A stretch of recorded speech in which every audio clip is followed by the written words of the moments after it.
ఈయన సాంబిరెడ్డిని కూడా ఇనుప రాడ్లతో దారి కాచి రోడ్డులో కారు ఆపి కొట్టి చనిపోయాడని చెప్పి వదిలేసి వెళ్ళిపోయిన ఘటన. చివరకు తను హాస్పిటల్లో చేరడం, బ్రతకడం, ఈ రోజుకి కూడా తనకు 2 కాళ్ళు 2 చేతులు కూడా ఈ రోజుకి కూడా ఆపరేషన్ మీద ఆపరేషన్ చేసి అవి బతికించే కార్యక్రమాలు చేసే కార్యక్రమాలు ఈ రోజుకి కూడా జరుగుతూ ఉంది. పల్నాడు జిల్లా వినుకొండలో గత ఏడాది జూలై 17వ తారీఖున వైఎస్ఆర్సీపీకి చెందిన రషీద్ అనే యువకుడిని దారుణంగా నరికి చంపిన పరిస్థితులు మన కళ్ళ ఎదుటే కూడా కనిపించాయి. ఈ ఘటన నేషన్ వైడ్ ఢిల్లీలో మేము దీక్ష చేస్తూ రషీద్ను చంపిన నడి రోడ్డు మీద చంపిన ఘటనను కూడా ఢిల్లీలో దీక్షను చేస్తూ యావత్ దేశానికి కూడా చూపించిన పరిస్థితి కూడా చూసాం. చంద్రబాబు నాయుడు గారి పరిపాలనలో ఈరోజు ఏం చేస్తూ ఉన్నారు అనంటే దొంగ సాక్ష్యాలను వీళ్ళే క్రియేట్ చేస్తూ ఉన్నారు. వీళ్ళే దొంగ సాక్ష్యాలను క్రియేట్ చేసి వీళ్ళకు నచ్చని నాయకులందరినీ కూడా ఒక పద్ధతి ప్రకారము కేసుల్లో ఇరికించి జైళ్ళ పాలు చేసే కార్యక్రమము, చంపించే కార్యక్రమాలు దగ్గర నుండి చంద్రబాబు నాయుడు గారు చేస్తూ ఉన్నారు. మొన్ననే పోసాని కృష్ణమురళిని చూసాం. పోసాని కృష్ణమురళి అనే వ్యక్తి సినిమాలో దర్శకుడు. ఆ మనిషి చేసిన తప్పల్లా ఏమిటంటే నంది అవార్డు తనకు ఇస్తే నంది అవార్డును తాను తీసుకోలేదు. తీసుకోకుండా కుల వివక్ష పాటిస్తున్నారు అని చెప్పి ఒక స్టేట్మెంట్ ఇవ్వడం ఆయన చేసిన తప్పు. 2017లో ఆయన చేసిన ఈ తప్పుకు ఈరోజు ఇన్ని సంవత్సరాల తర్వాత ఆయన మీద 18 కేసులు పెట్టి ఆయన జైళ్ళ చుట్టూ తిప్పి ఏకంగా నెల రోజుల పైన ఆయన జైల్లో పెట్టించే కార్యక్రమాలు చేశారు. దళిత మాదిగ సామాజిక వర్గానికి సంబంధించిన మా మాజీ లోక్సభ సభ్యుడు నందిగాం సురేష్ పై తప్పుడు కేసులు పెట్టి ఏకంగా 145 రోజులు అతన్ని జైల్లో పెట్టడం కూడా చేశారు. మాజీ ఎమ్మెల్యే పిల్లని రామకృష్ణారెడ్డి ఇతని మీద కూడా కుట్రపూరితంగా తప్పుడు కేసులు పెట్టి 55 రోజుల పాటు ఇతన్ని కూడా జైల్లో పెట్టించే కార్యక్రమాలు చేశారు. దాడులు చేసేది టీడీపీ వాళ్ళైతే జైల్లో పెట్టింది మా వాళ్ళను, వైఎస్ఆర్సీపీకి సంబంధించిన వాళ్ళను జైల్లో పెడతా ఉన్నారు. పోలీసులు క్రియాశీలక పాత్ర పోషిస్తూ ఉన్నారు. వల్లభనేని వంశీ తాను ఘటనా స్థలంలో లేడు అని చెప్పి ఏకంగా తెలుగుదేశం పార్టీ ఆఫీసు దాడి జరిగిన ఘటనలో తాను లేడు అని చెప్పి ఏకంగా కోర్టులోకి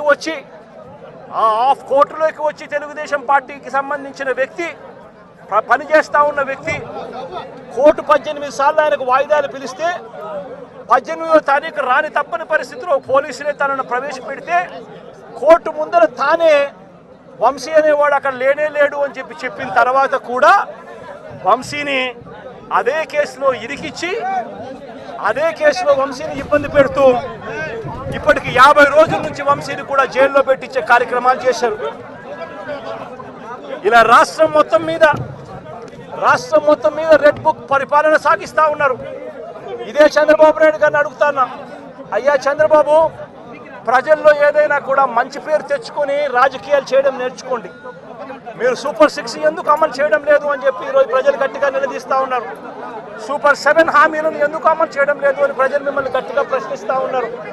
ఇలాంటి ప్రశ్నించే సమయంలో ప్రజల గొంతు వినపడకూడదు అని చెప్పి రాష్ట్ర వ్యాప్తంగా రెడ్ బుక్ పాలన మీరు సాగిస్తూ వైఎస్ఆర్సీపీకి సంబంధించిన వాళ్ళు లేదా మీ సూపర్ 6ను మీ సూపర్ 7ను ఎందుకు అమలు చేయడం లేదు అని చెప్పి అడుగుతా ఉన్న ప్రజలను మీరు దయా దాక్షిణ్యం లేకుండా ఈ రకంగా ప్రతి చోట కూడా పోలీసులను ఉపయోగించుకుంటూ ఎమ్మెల్యేలందరినీ కూడా హింసను ప్రోత్సహించండి అని చెప్పి వాళ్ళందరినీ కూడా ఉసకొలుపుతూ రాష్ట్ర వ్యాప్తంగా కూడా మీరు చేస్తూ ఉన్న ఈ దౌర్జన్య కాండ త్వరలోనే ప్రజలు చూస్తూ ఉన్నారు, దేవుడు చూస్తూ ఉన్నాడు.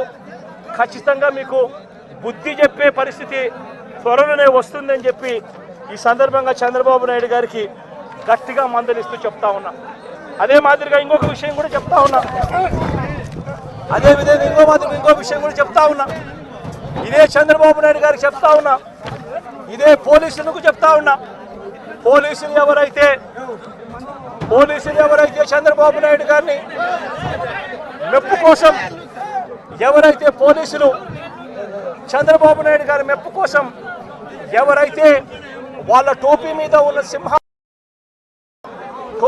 ఉన్న సింహాలకు సెల్యూట్ చేయకుండా చంద్రబాబు నాయుడు గారికి వాచ్మెన్ల కింద పనిచేస్తా ఉన్న ఆ ప్రతి పోలీస్ అధికారికి చెప్తా ఉన్నా, ఎల్లకాలం చంద్రబాబు నాయుడు గారి పరిపాలన సాగదు. చంద్రబాబు నాయుడు గారి పరిపాలన త్వరలోనే వస్తుంది. ప్రతి పోలీస్ అధికారికి కూడా చెప్తా ఉన్నా, మీ బట్టలు ఊడదీస్తామని చెప్పి ప్రతి పోలీస్ అధికారికి మీ యూనిఫామ్ తీస్తాం, చట్టం మిమ్మల్ని నిలబెడతాం, దోషులుగా మిమ్మల్ని నిలబెట్టి మీ యూనిఫామ్ తీయించి మీకు ఉద్యోగాలు లేకుండా చేస్తామని కూడా ఈ సందర్భంగా ఇప్పటికైనా చెప్తా ఉన్నా, ప్రతి పోలీస్ అధికారిలో కూడా మార్పు తెచ్చుకోండి. ఎల్లకాలం ఇదే పరిపాలన సాగదు. మీరు చేసిన ప్రతి పనికి కూడా వడ్డీతో సహా లెక్కేసి మిమ్మల్ని దోషులుగా నిలబెట్టి మీతో కక్కిచ్చే కార్యక్రమం ఖచ్చితంగా చేస్తామని చెప్పి కూడా ఈ సందర్భంగా ప్రతి పోలీస్ అధికారికి కూడా చెప్తా ఉన్నాం.